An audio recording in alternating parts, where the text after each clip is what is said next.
that says the issue isn't the issue. And I want to give you some background before I really explain that. So the brain, you want to know, is more interested in avoiding pain than it is in finding pleasure. And this is because of its sort of survival orientation.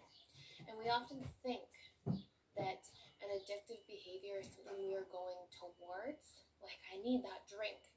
I need that, fill in the blanks.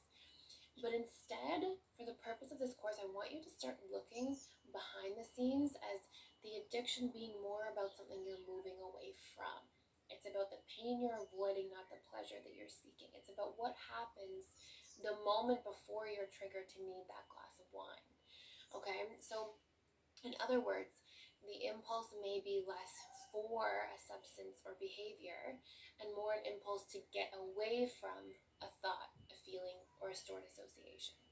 Now, it is always, in truth, some combination of the two, but looking for the effect doesn't help us solve the problem's root, and that's the new perspective I want to be offering you in this course. So while it is both, right, we want to start by focusing in on what takes place at the very moment that triggers these things to take place in the first place.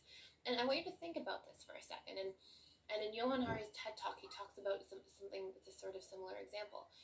We know that there's an opioid epidemic sweeping America, and yet people in accidents or surgeries are given IV pain medication all the time, and they leave the hospital and they're not addicted to morphine or Oxycontin, right? So people have exposure to these drugs all the time, but not all these people leave the hospital, as an addict. And so it's really important to recognize that we have to focus less on the external effects and more on the personal, internal reality that's interacting with this external effect. And then we target that, okay? So that's what I mean by the issue isn't the issue. Who becomes an addict or not from exposure to a substance or an experience. So, not every person who has sex becomes addicted to sex. Not everybody who gambles suddenly can't stop gambling. Not every person who drinks wine becomes an alcoholic, right? So we have to start recognizing that, the issue of drinking the wine or doing the gambling, that's not the real issue. We want to focus more on what it is that we're trying to avoid than what it is that we're seeking out. And again, both do matter, but we want to target and focus on the root. So the issue isn't the issue essentially means it's a symptom. The issue is the relationship to this thing because we have deeply attached to it based on three main things. Number one, the painful subconscious storage we have, which takes place in the form of associations, passing thoughts, and feelings. And it's the painful subconscious storage which we try to escape from through our habit. Okay, and we don't recognize that this stuff is playing out repeatedly throughout the day. Research shows we have roughly 70,000 thoughts per day.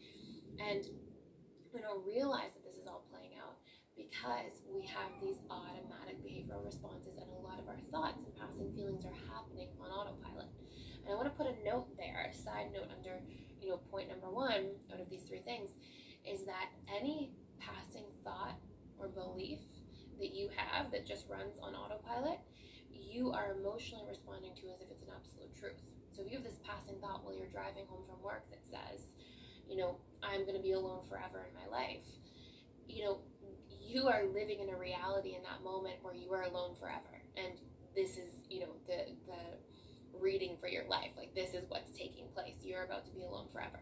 And so we have to take really strongly into consideration what types of thoughts and beliefs we're having and what's being activated so we can start recognizing that these can create the environment that cause us to need to reach out for something to curb the pain. Okay? So number two, it is the environment we are in. Okay, so we've got the subconscious storage, number one. Number two, the environment we are in. But this doesn't mean the scenery necessarily. Remember, this needs to be further defined. It is the lack of clarity about what our personal needs are from our environment. Okay? And number three, it is very tertiarily the pleasure or relief that's derived from the substance or behavior itself that creates a form of positive reinforcement and activates the reward pathways in the brain. So, again, just to summarize, the issue isn't the issue. It's our relationships to the substance or thing, the compulsive behavior. because we have deeply attached to it based on these three things: the painful subconscious storage we have, occurring in the form of associations, passing thoughts or feelings and beliefs, the environment we are in, but not the scenery, the needs that are met or unmet from the environment, and then the pleasure or relief derived from the substance or behavior itself.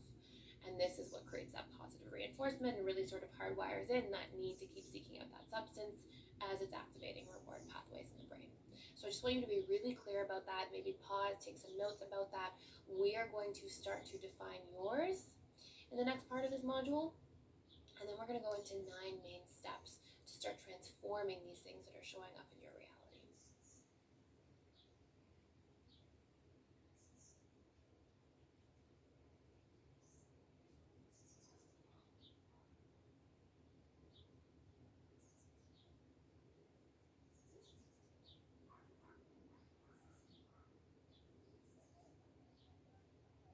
So before we go into the 9 steps and we go into some of the clearing and the post-traumatic growth part of this course, I want you to start taking inventory for a moment. So in your workbook, you'll see that you have this chart and it talks about, okay, what's essentially happening to you the moment before you have that impulse to people please, to eat sugar, to reach for the glass of wine, to think about needing the substance, whatever it is, okay? I want you to pause and I want you to recognize, what am I thinking or believing the moment before I reach for that thing?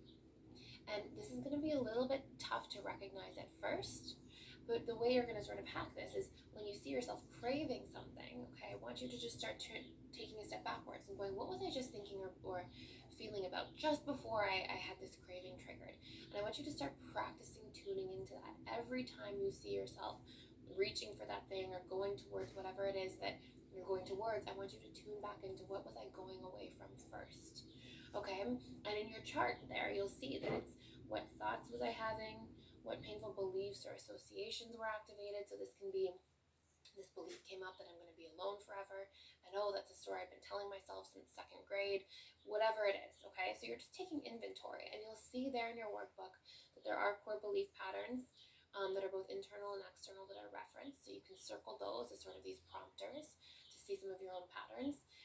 And then I want you to write down the emotions that accompany that thought or passing belief that you tend to feel right before you reach for that thing. Is it, do you reach for that substance or for your habit or your behavior? Do you start actioning that when you start feeling distressed, when you start feeling uncomfortable, when you start feeling anxious, when you start feeling trapped, when you start feeling bored, when you start feeling afraid?